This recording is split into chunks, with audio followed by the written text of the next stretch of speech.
Have you recently purchased a sewing machine or inherited one and are ready to start sewing? Grab that instruction manual, give it a quick glance, and watch as I walk you through the basics of getting your machine set up to sew. I'm Andy, and this is True Blue Quilts, a place to enjoy, experiment, and excel as you quilt. First thing to do when you are getting ready to sew is set up your machine. So I have my machine set on the table, and to make it run I have to plug in the power.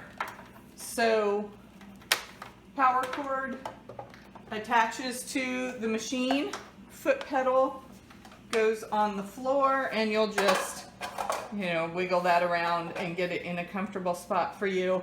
And then power gets plugged in to the wall. My machine came with a extension table, so I slide that in.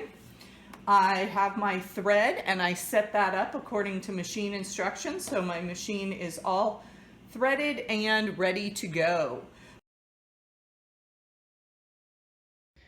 Getting to know your sewing machine, there are a couple basic areas you should focus on to get started.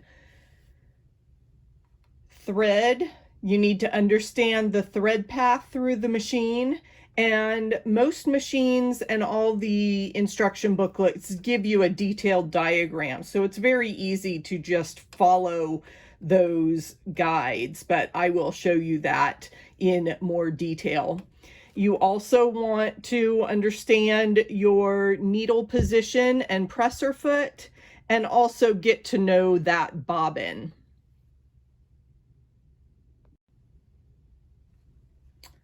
Threading your machine, there will be a spool pin or post that your spool of thread sits on. I always make sure my thread is coming off the top of my spool.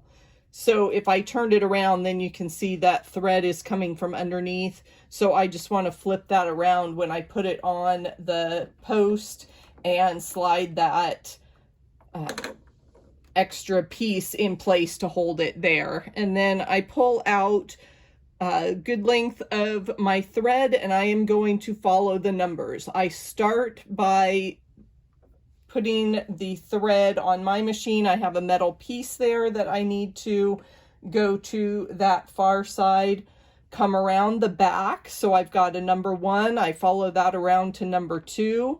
I need to slide down to number 3 and make a U-turn. So I come back up, and then number 4 has a loop around.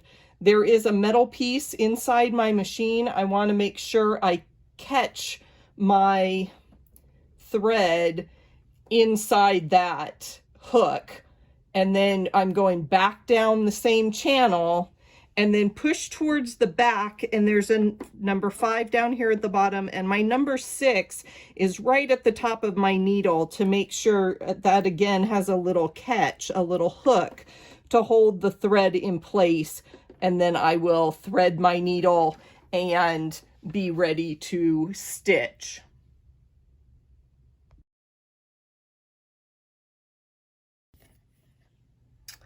Here is my presser foot. This holds the fabric down as you guide it through your needle plate.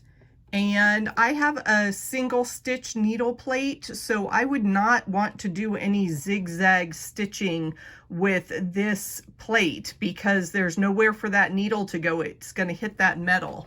So I purchased the 1/4 inch foot for my machine so that these guidelines tell me exactly how far my seam allowance is going to be. And I also took a Sharpie and made some guidelines so that when I have longer pieces of fabric, I know exactly where my needle line is, the solid line in the middle, and a 1/4 inch on either side. And then to get that presser foot back into place, I can Just line it up and slide it back down in there.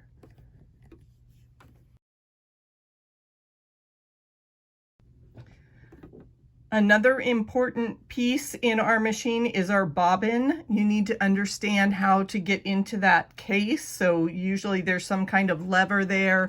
The cover comes off and you can take the bobbin in or out. Some machines have a front facing position and mine is a flat drop in. So again, I want my thread to come around the top of that circle. It's going to make a counterclockwise flow around. So I'm going to drop that in, and then I'm going to bring, following the arrow on my machine, I'm going to bring the thread over to this side and back around.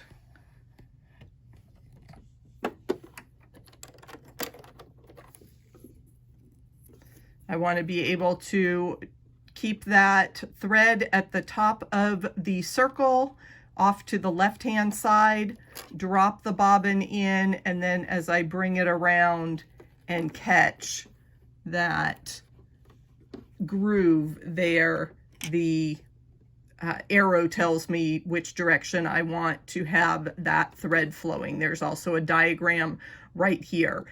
The manufacturers have made things very easy for us, and then that cover plate slides back into position and I am ready to sew. What is your first project going to be? I'd love to hear about it. My favorite is always a 9 patch, and I have several patterns featuring this classic quilt block. Check the links below. The Friendship Star is another of my favorite quilt blocks. You can see my tutorial in the video shown below. And please subscribe to this channel. I'm here every week with more quilting tutorials.